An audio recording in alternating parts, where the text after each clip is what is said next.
of silence. In restless dreams I walked alone, narrow streets of cobblestone.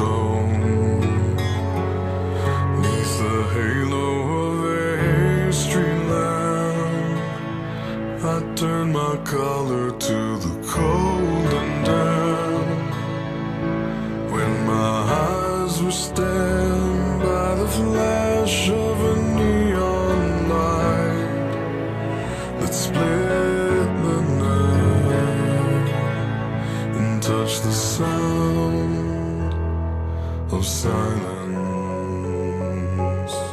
And